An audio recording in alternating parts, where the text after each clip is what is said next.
नमस्कार प्रिय दर्शकों, स्वागत है आपका हमारे YouTube चैनल। दोस्तों, एक बार गरुड़ जी भगवान श्री कृष्ण के पास आते हैं और कहते हैं, हे प्रभु, आपने मुझे मनुष्य की जन्म से लेकर मृत्यु तक की सभी अवस्थाओं के बारे में बताया है।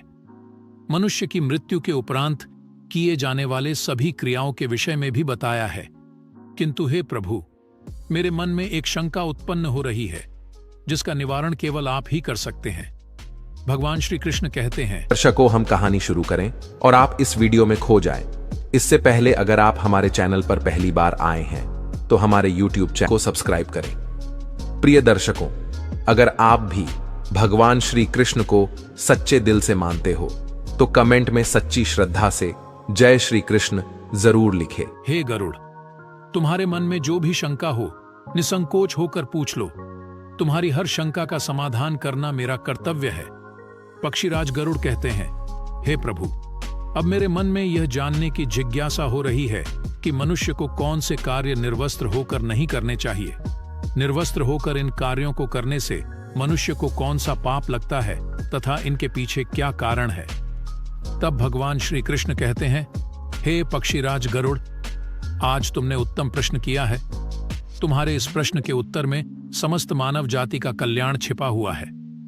तुमने यह सत्य ही कहा है कि मनुष्य को कभी निर्वस्त्र होकर भोजन, स्नान तथा शयन नहीं करना चाहिए। निर्वस्त्र होकर यह तीन काम करने से इसका मनुष्य के जीवन पर अशुभ प्रभाव पड़ता है। तुम्हारे इन प्रश्नों के उत्तर देने से पूर्व मैं तुम्हें एक ब्राह्मण का प्राचीन इतिहास सुनाता हूं। इस प्राचीन कथा के माध्यम से तुम्हें तुम्हारे सभी प्रश्नों के उत्तर प्राप्त हो जाएंगे। इसीलिए तुम इस कथा को ध्यान से अवश्य सुनो। इस कथा को सुनने मात्र से ही मनुष्य के पापों का नाश होता है। गरुड़ जी कहते हैं, हे प्रभु, आपके मुख से इस कथा को सुनना मेरा सौभाग्य है। कृपया आप मुझसे वह कथा कहिए। मैं इसे ध्यान से पूरा सुनूंगा और तीनों लोकों में इसका प्रचार करूंगा। भगवान श्री कृष्ण कहते हैं, हे खग, अच्छा ठीक है, अब तुम इस कथा को ध्यान से सुनो। मैं तुम्हें वह कथा सुनाने जा रहा हूं। प्राचीन काल की बात है। मध्य देश में एक अत्यंत शोभायमान नगरी थी। उस नगरी में देव शर्मा नाम का एक विद्वान ब्राह्मण रहता था। उसने चारों वेदों का तथा समस्त शास्त्रों का अध्ययन किया हुआ था। वह नित्य भगवत गीता का पठन किया करता था। देव शर्मा भगवान विष्णु का परम भक्त था।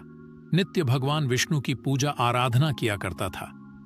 एक दिन देव शर्मा तीर्थ स्थान पर जाने के लिए घर से निकलता है। वह अपने साथ भोजन बनाने के लिए थोड़े से चावल ले लेता है। देव शर्मा घने जंगलों से तीर्थ स्थान के लिए चलने लगता है। बहुत देर तक चलने के बाद देव शर्मा जंगल में स्थित एक जलाशय के समीप पहुंच जाता है। वह जलाशय अत्यंत सुंदर था। उसके चारों ओर हरियाली और सुंदर वृक्ष थे। फिर वह ब्राह्मण उस जलाशय से पानी पी लेता है और वहीं पर भोजन करके विश्राम करने का विचार करता है। देव शर्मा अग्नि जलाने के लिए लकड़ी इकट्ठा करने निकलता है। तभी उसे जलाशय के पास एक विचित्र दृश्य दिखाई पड़ता है। उस जलाशय के आसपास के सभी वृक्ष तथा पौधे हरे भरे होते हैं, किंतु केवल 2 वृक्ष एकदम सूखे हुए तथा मृत दिखाई पड़ते हैं। उन वृक्षों को देखकर देव शर्मा को बड़ा आश्चर्य होता है। वे इस प्रकार से सोचने लगता है, बड़ी ही विचित्र बात है। इस जंगल के सभी पेड़ पौधे हरे भरे हैं, किंतु ये 2 पेड़ तो एकदम से सूखे हुए हैं। इन पर ना तो पत्ते हैं और ना ही छाल है। इन वृक्षों की ऐसी हालत किस कारण से हुई? इतना सोचते हुए वह मन ही मन प्रसन्न हो जाता है और कहता है, चलो अच्छी बात है, आग जलाने के लिए सूखी लकड़ी का इंतजाम भी हो गया। देव शर्मा उन सूखे हुए वृक्षों के पास जाता है और उनकी टहनियां तोड़ने लगता है तो अचानक उन वृक्षों से एक आवाज आती है, रुक जाओ ब्राह्मण, रुक जाओ, ये क्या अनिष्ट कार्य कर रहे हो? उस आवाज को सुनकर देव शर्मा चौंक जाता है और इधर उधर देखने लगता है और कहता है, कौन है? कौन आवाज दे रहा है? यहां पर तो मुझे कोई नहीं दिखाई पड़ रहा है। तुम जो कोई भी हो, सामने आकर बात करो। फिर से एक बार आवाज आती है, हे ब्राह्मण देवता, हम तुम्हारे सामने ही हैं, आप ही हमें देख नहीं पा रहे हैं। देव शर्मा कहता है, हे भाई, तुम कौन हो और मेरे सामने कहां पर खड़े हो? मुझे तो कुछ भी दिखाई नहीं पड़ रहा है। फिर से वह आवाज आती है, हे ब्राह्मण देवता, आप जिस वृक्ष की टहनी तोड़ रहे हैं, मैं वही वृक्ष बात कर रहा हूं, किंतु आप मुझे पहचान नहीं पा रहे हो। देव शर्मा ब्राह्मण घबरा जाता है और इधर उधर देखने लगता है तो उसकी दृष्टि उन 2 पेड़ों पर पड़ती है। वह देखता है कि वे पेड़ मनुष्य की वाणी में बात कर रहे हैं। इस विचित्र घटना को देखकर देव शर्मा को बड़ा आश्चर्य हो जाता है। वह कहने लगता है, बड़ी ही विचित्र बात है, ये मृत पेड़ तो मनुष्यों की वाणी में बात कर रहे हैं। ये प्रभु की कैसी विचित्र लीला है। देव शर्मा उन मृत वृक्षों से कहने लगता है, हे वृक्षों, तुम कौन हो और तुम मनुष्य की वाणी में कैसे बात कर रहे हो, और तुम्हें वृक्षों का शरीर कैसे मिला? तुम्हारे समीप इतना बड़ा जलाशय होने के बावजूद भी तुम सूखे हुए हो और बाकी सभी पेड़ पौधे हरे भरे हैं। आखिर ऐसा कैसे संभव है? देव शर्मा की बात सुनकर वह पेड़ बोलने लगता है, हे ब्राह्मण देवता, हमारी ऐसी दशा हमारे कर्मों के कारण ही हुई है। हमने पिछले जन्म में जो पाप किए थे उसी का फल भुगत रहे हैं। देव शर्मा कहता है, हे वृक्ष, कृपा करके आप मुझे आपके पिछले जन्म का वृतांत सुनाइए। तब वह वृक्ष बोलने लगता है, हे ब्राह्मण देवता, अब हम आपको हमारे पिछले जन्म का वृतांत सुनाते हैं। पूर्व काल में मैं धनेश्वर नाम का वैश्य था और ये मेरी पत्नी दुर्मति थी। हम दोनों ही कांचीपुरी में निवास करते थे। मेरा स्वभाव अत्यंत दुष्ट और क्रूर था। मैं लोगों को ब्याज देकर धन कमाया करता था। मेरी पत्नी भी अत्यंत क्रूर और दुष्ट स्वभाव की थी। उसने कभी अपने द्वार पर आए अतिथियों का सम्मान नहीं किया। हमने कभी दान धर्म भी नहीं किया। सदैव ही दीन और गरीब लोगों को सताया करते थे। उस समय हमारी कोई संतान नहीं थी। हम दोनों ही संतान सुख प्राप्ति के लिए भोग विलास किया करते थे। हम निर्वस्त्र होकर स्नान किया करते थे और निर्वस्त्र होकर ही शयन किया करते थे। अनेक वर्षों तक भोग विलास करने पर भी हमें संतान सुख प्राप्त नहीं हुआ। मैंने कभी अपने पूर्वजों के लिए श्राद्ध नहीं किया, कभी तर्पण नहीं किया, उनके लिए कभी दान धर्म भी नहीं किया, जिस कारण से मेरे सभी पूर्वज रुष्ट हो गए। मेरा मन सदैव ही काम वासना से भरा हुआ रहता था। हम दोनों पति पत्नी दिन रात भोग विलास किया करते थे। निर्वस्त्र होकर ही स्नान, भोजन तथा शयन किया करते थे, जिससे समस्त देवी देवता और पितृ भी हमसे रुष्ट हो गए। इस प्रकार से अनेक वर्ष बीत जाने के पश्चात हम पुत्र प्राप्ति की कामना से तीर्थ यात्रा पर निकले। रास्ते में जाते समय एक नदी किनारे हमने निर्वस्त्र होकर संबंध बनाया। दुर्भाग्य से उसी नदी में डूबकर हम दोनों की मृत्यु हो गई। मृत्यु के पश्चात हमें ले जाने के लिए यमराज के 2 दूत प्रकट हुए। वे दूत हमें पकड़कर यमपुरी ले गए। यमपुरी का दृश्य अत्यंत भयंकर था। यमराज विशालकाय सिंहासन पर बैठे हुए थे और उनके पास चित्रगुप्त बैठे हुए थे, जो यमपुरी में आए हुए प्राणियों का लेखा जोखा निकाल रहे थे। जब मेरी बारी आई तो यम के दूतों ने मुझे यमराज के सामने खड़ा कर दिया। फिर चित्रगुप्त यमराज से कहने लगे, हे धर्मराज, इस वैश्य ने तो अपने जीवन में कभी कोई पुण्य का काम नहीं किया है।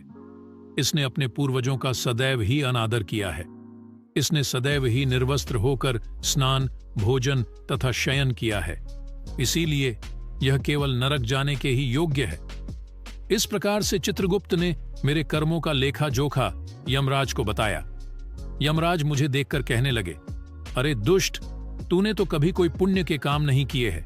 तूने सदैव ही निर्वस्त्र होकर स्नान करके वरुण देवता का अपमान किया है।